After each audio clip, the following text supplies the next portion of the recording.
저는 뭐 외통수에 걸렸다고 보는데 네. 지금 출마해도 문제고 안 해도 문제인 것 같습니다. 네? 근데 출마 안 하면 더 문제인 것 같습니다. 그럼 왜죠? 정치 생명이 과연 유지가 될까? 김태현의 정치쇼. 김태현의 정치쇼 화요일 2부. 복잡하고 어지러운 정치권 이슈를 명쾌하게 풀어보는 판관 조청천 시간이 돌아왔습니다. 정치쇼의 판관 민주당 조응천 의원 모셨어요. 의원님 안녕하세요. 예, 오랜만입니다.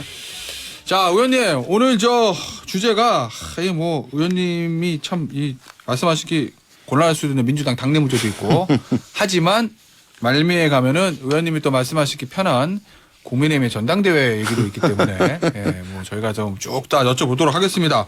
예, 빨리빨리 가시죠. 네. 오늘 10시 반에 민주당 이재명 대표가 검찰에 출석하는데 이게 사실은 야당의 대선 후보를 지냈던 차기 대선 후보 지금 1위를 달리고 있는 야당 대표 검찰 출석은 굉장히 이례적인 거거든요. 네. 오늘 이제 포토라인을 친다고 하고 이재명 대표의 스타일상 그냥 들어갈 거로 보시나요? 아니면은 몸 한마디 하고 들어갈 거로 보시나요? 뭐 한마디 하고 들어간다고 지금 알려져 있고 예. 그 성남청 앞에 삼각형 이렇게 오랜만에 표시돼 있더라고요. 맞아요. 예, 뭐 포토라인 설치한 것 같습니다. 아마 성남 FC 사건 이미 불송치하기로 다 종결된 사건인데 검찰이 무리하게 다시 들춰내가지고 하는 거다. 보복 수사다.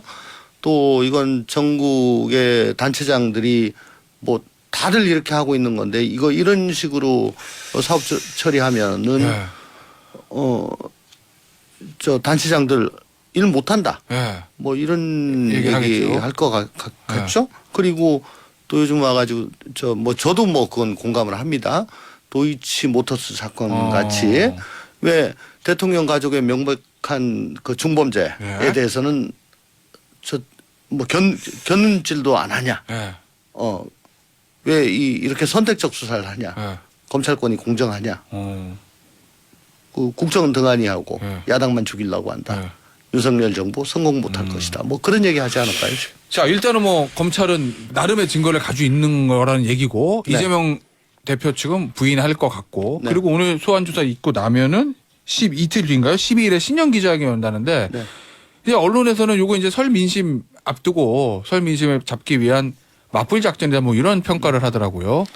글쎄 뭐 설 민심 잡기에는 기간이 너무 좀 떨어져 있죠. 설은 21일부터고 12일이니까 한 열흘 정도 떨어져 있으니까 글쎄 설 민심 잡기에는 중간에 뭐가 뭐 하나 더 있어야 할 것 같고 아무래도 이재명 대표는 이제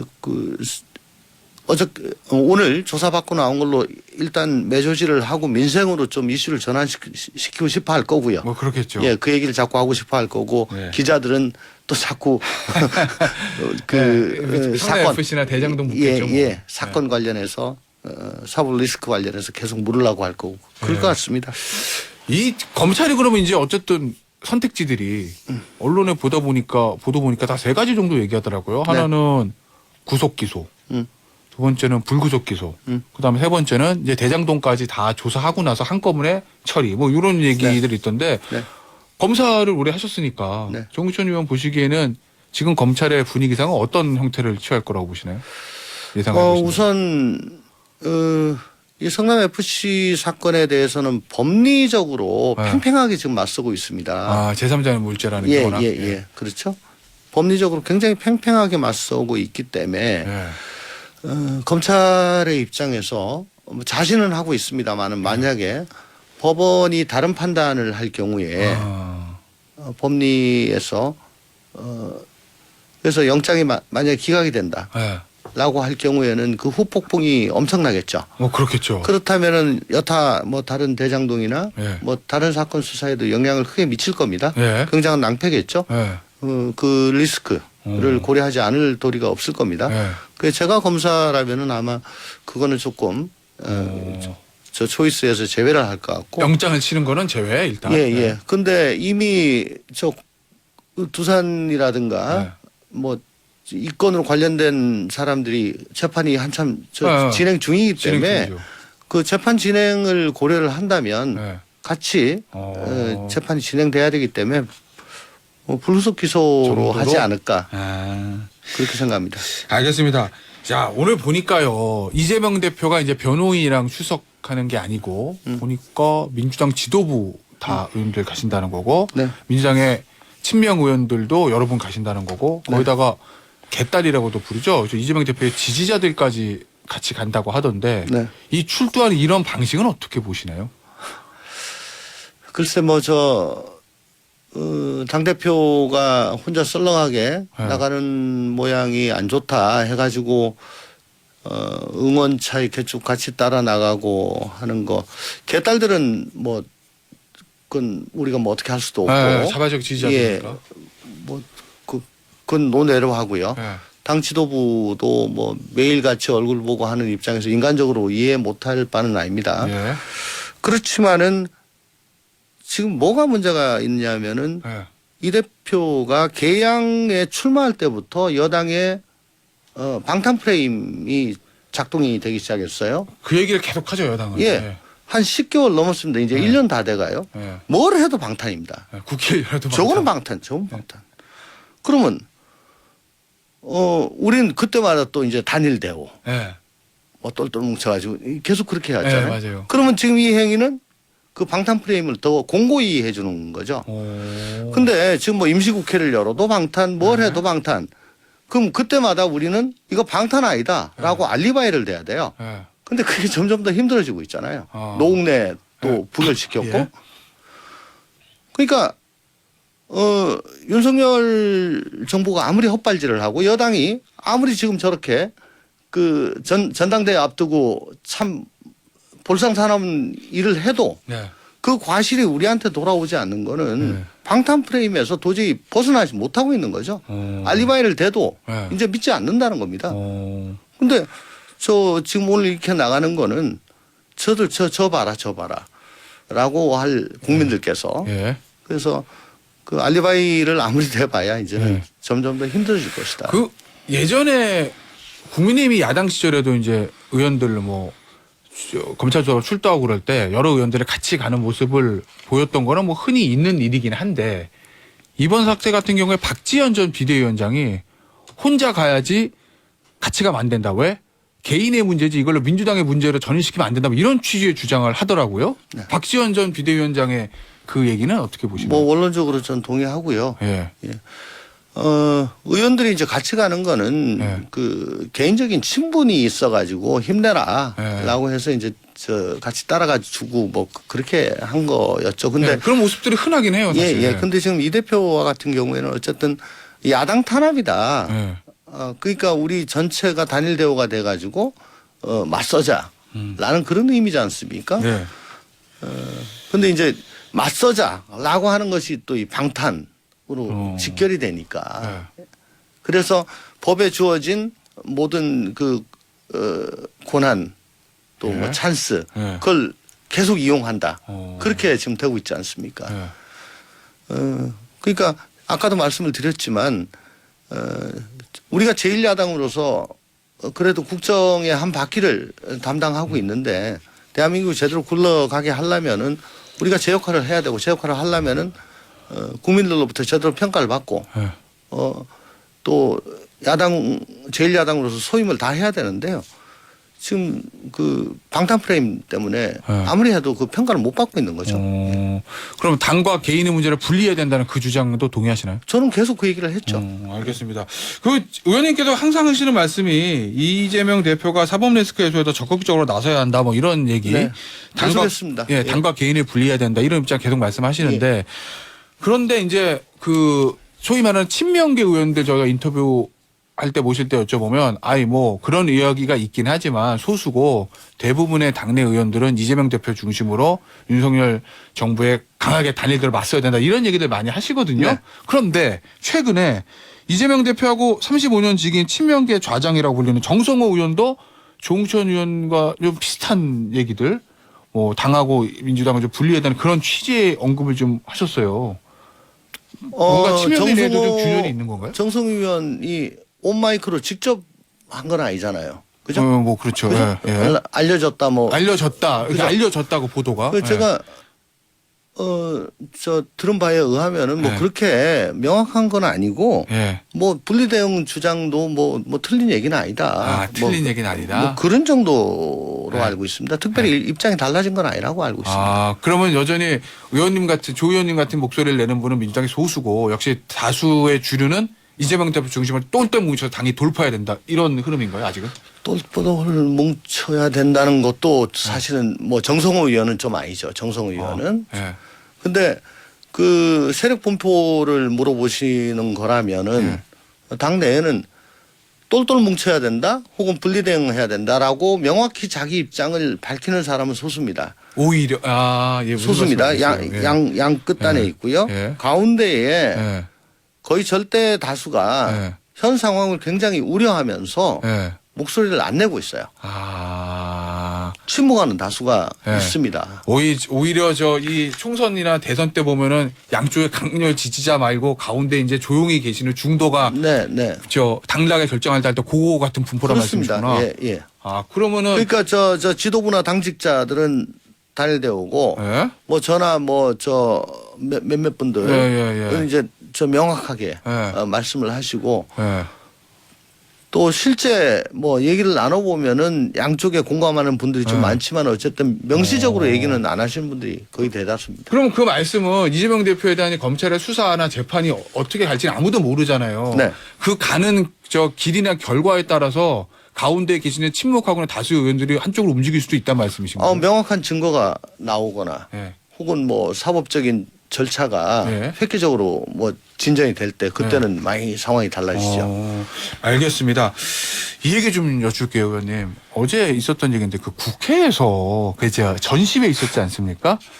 그 외부에서 있을 뻔했죠. 그죠. 있을 뻔했죠. 외부에서 전시회를 열려고 했고 국회의원회관 2층 로비에서 민주당의 이제 철험회 소속의 몇몇 의원들이 공동 주관을 했고, 그런데 그 내용이 아마 윤석열 대통령하고 김건희 여사를 좀 굉장히 좀 풍자하는 그런 내용의 그림이었는데 그거를 이광재 국회 사무총장이 철거를 했습니다.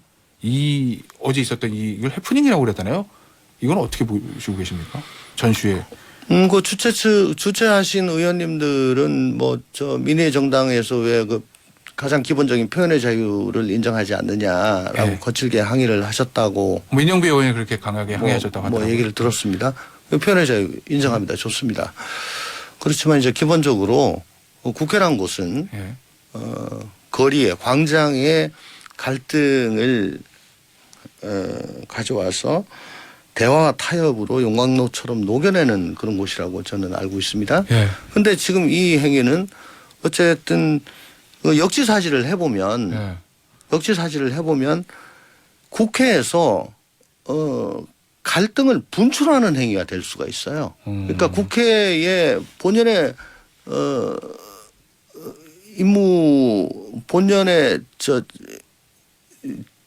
본연의 임무와는 좀 맞지 않는 뭐 그런 쪽으로 갈 수가 있죠. 왜 2017년도에 표창원 의원의 박근혜 전 대통령 뭐 그 누드화 그걸로 또 좀 문제가 됐었고 뭐 당직 정지인가요? 뭐 그것까지 됐었잖아요. 특히 이게 작품 전시 그 계기가 12구 참사에 대해서 이 정부가 아무도 책임을 지지 않는 거를 뭐 비난하고 풍자하기 위해 가지고 했다라고 뭐 말씀을 하신다라고 어디서 들었는데 제가 12구 참사 국정조사위원입니다. 사실 굉장히 이 12구 참사 국정조사를 지금 끌고 가기가 지금 힘듭니다. 이게 무슨 얘기냐면 정부 쪽에서는 굉장히 비협조적이고 무책임해요. 그리고 여당도 사실은 뭐 좀 문제가 있으면은 크게 이걸 증폭시켜 가지고 문제를 삼으려고 그래요.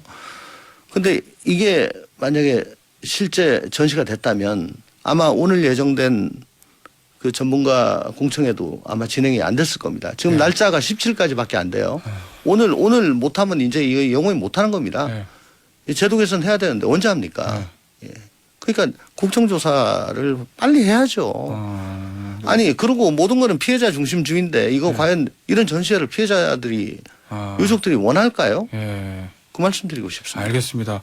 자, 이슈를 좀 바꾸죠. 국민의힘 얘기 좀 해볼 건데 앞서 민주당 얘기할 때 조응천 의원께서 국민의힘이 전당대회 국면에 이상한 일들이 벌어지고 있다라고 아마 말씀을 하셨던 걸로 제가 기억을 하는데 네. 의원님 의원님 보시기에는 지금 국민의힘이 전당대회에서 하고 있는 일들 중에서 어떤 부분이 이상한 일이라고 보시는 거예요? 2016년도에 그때 이정현 예. 대표가 예. 될 때 예. 그때 느낌하고 좀 비슷해요. 그때 예, 그때요? 그때가 아마 태블릿 PC 나오고 나서 임시 전당대회 예, 말씀하신 그러니까 거예요? 전에 기억이 안 탄핵 나네. 직전일 거예요. 아마 네, 탄핵 그죠. 직전일 거예요. 뭐 네. 지금 이렇게 힘든데 저 대통령과 일심 동체가 돼서 네. 뭐 이걸 확실하게 막아낼 사람이 필요하다. 네. 뭐 그래서 굉장히 강경 당원들의 지지를 호소하고 그래가지고 막 됐고 막 그랬거든요. 지금 저 당권 주자로 나오신 분들 보면은 우리가 대통령 용산과 따로 놀아가지고 얼마나 고생을 했냐. 예. 한마음 한뜻으로 같이 가야지. 그래야 총선도 이기고 뭐 그런 말씀을 대놓고 하십니다. 또 하나는 또 2016년도에 그때 친박감별사들 그때 총선 때? 예 옥새 들고 나르샤 네. 하기 전에 네. 진박감별사. 진박감별사. 네. 근데 그거보다 한 2배는 더 심한 것 같고요. 아니, 보수 정당에서 이렇게 대통령의 눈치를 본 적이 있었나 전당대회 때. 네. 대통령께서는 나는 그 당무에 관여하지 않는다라고 공식적으로 말씀을 하시는데 네. 대표가 내부 총질이나 하고 뭐 이게 문자로 뜨면서 하트뿅뿅 하고 난 이후에는 글쎄 그걸 또 별로 개의치 않은 것 같기도 하고 그러니까는 당권 주자들이 완전 윤심바라기 경쟁으로 지금 가고 있는 것 같습니다. 예. 그러면 국민들이 과연 이걸 그래 모름지기 여당 대표는 대통령한테 충성을 다하고 용산의 전위 조직으로 여당을 일치단결시켜 가지고 저 여의도 출장소로 해야지. 그런 분이 그 여당 대표가 되는 게 바람직하지. 여당 화이팅. 이라고 하면서 여당 쪽에 표를 몰아줄까. 그 뭐 그렇게 되면은 뭐 우리 민주당은 땡큐입니다만은. 민주당 땡큐. 예, 땡큐입니다만은. 그런 퇴행적인 모습 2016년 17년 뭐 이때로 자꾸 돌아가는 것 같아서 그거 좀 괴이하다. 괴이하다. 근데 뭐 국민의힘에서 이런 얘기들 하잖아요. 아, 워낙 당이 소수니까 지금 저 의원 수가 그 집권 초에 대통령이랑 좀 이 코드를 맞춰야지 따로 놀면 분열하면 더 힘들다 뭐 이런 얘기들을 국민의힘 쪽에서 하는 것 같은데. 110분이나 계신데 뭐가 소수이고 예. 오히려 엄청 많아가지고 한눈에 안 보이면은 따로 놀 수가 있지 소수인데 어떻게 따로 놉니까? 뭐 앞뒤가 전혀 맞지 않는 얘기인 것 같은데요. 예. 예. 알겠습니다. 나경원 의원 저 출마할 거라고 예상하시나요? 출마 못할 거로 예상하시나요? 저는 뭐 외통수에 걸렸다고 보는데 예. 지금 출마해도 문제고 안 해도 문제인 것 같습니다. 예? 근데 출마 안 하면 더 문제인 것 같습니다. 그건 왜죠? 정치 생명이 과연 유지가 될까? 이전에도 어쨌든 21대 총선, 그다음 서울시장 경선, 당대표 3번 연거푸 지금 패배를 하신 거잖아요. 그 요번에 또 용산에 위세 눌려가지고 또 접었다. 그러면 4번인데 그러면 아마 장래를 기약하시기가 이제는 힘들지 않을까. 그러니까 요번에는 어떻게든 그걸 뚫고 나가셔가지고 의미 있는 그 과정을 보여주셔야죠. 당대표가 안 되더라도. 예.